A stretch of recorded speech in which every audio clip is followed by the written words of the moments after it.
কুমিল্লার বরুড়া উপজেলার হোসেনপুর গ্রামের উমর আলী ও তার স্ত্রী নূরজাহান বেগম এর 4 ছেলে মেয়ের সবাই দীর্ঘদিন ধরে ঢাকায় বসবাস করতেন। 1.5 মাস আগে অসুস্থ অবস্থায় চিকিৎসার জন্য স্বামী স্ত্রী ঢাকায় গিয়েছিলেন। ঢাকায় বড় ছেলের বাসায় ছাদ থেকে পড়ে গিয়ে উরুতে আঘাত পান উমর আলী। এরপর টানা হাসপাতালে চিকিৎসাধীন থাকার পর কিছুটা সুস্থ হলে তিনি গ্রামে ফেরার ইচ্ছা প্রকাশ করেন। কয়েকদিন ধরেই ছেলেদের বলছিলেন বাড়ি ফিরতে চান। অবশেষে শুক্রবার সকালে বড় ছেলে আবুল হাশেম নিজস্ব প্রাইভেট কার করে বাবা মাকে নিয়ে রওনা দেন। সঙ্গে ছিলেন ছোট ছেলে আবুল কাশেম। কিন্তু বাড়ির একেবারে কাছাকাছি পৌঁছে আর ঘরে ফেরা হলো না তাদের।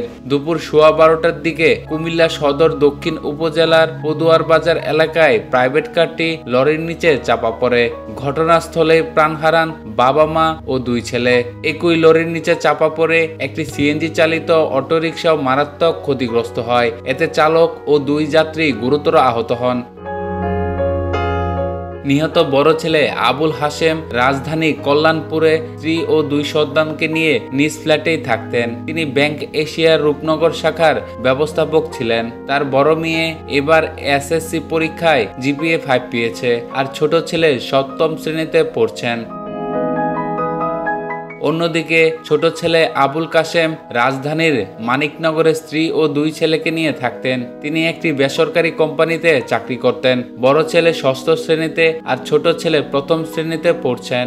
মর্মান্তিক এই ঘটনার পর থানায় এসে 11 বছর বয়সী শাহির আহমেদ আবুল কাশেমের ছেলে কান্নাজড়িত কণ্ঠে বলেন, আমার বাবাই ছিল আমাদের ভরসা, বাবাকে ছাড়া আমরা কিভাবে থাকবো। উমর আলীর 2 মেয়ে ব্যাংকে চাকরি করেন। বড় মেয়ে হাসিনা আক্তার যমুনা ব্যাংকে আর ছোট মেয়ে রুকসানা আক্তার ডাচ বাংলা ব্যাংকে কর্মরত। মর্মান্তিক এই দুর্ঘটনার সংবাদ পেয়ে তারা ছুটে আসেন ময়নামতি হাইওয়ে থানায়। তাদের কান্নায় ভারী হয়ে ওঠে পুরো পরিবেশ। আত্মীয়রা সান্ত্বনা দেওয়ার চেষ্টা করলেও তাদের থামানো যাচ্ছিল না। নিহতদের ছোট ভাই মহরম আলী শোকসভা কণ্ঠে বলেন, আমার ভাইয়ের পরিবারটা কত সুখী ছিল, এমন মৃত্যুকে আমরা কেমন করে মানব। পুলিশ জানায় একটি লরি ঢাকামুখী ছিল। পদুয়া বাজার ইউটার্নে উল্টো পথে প্রাইভেট কার, একটি বাস ও একটি সিএনজি চলে আসায় লরির নিয়ন্ত্রণ হারায়। মুহূর্তের মধ্যে সেটি উল্টে গিয়ে প্রাইভেট কারের উপর চাপা পড়ে। গাড়িটি দুমড়ে মুচড়ে যায় এবং তাতে প্রাণ যায় 4 জনের।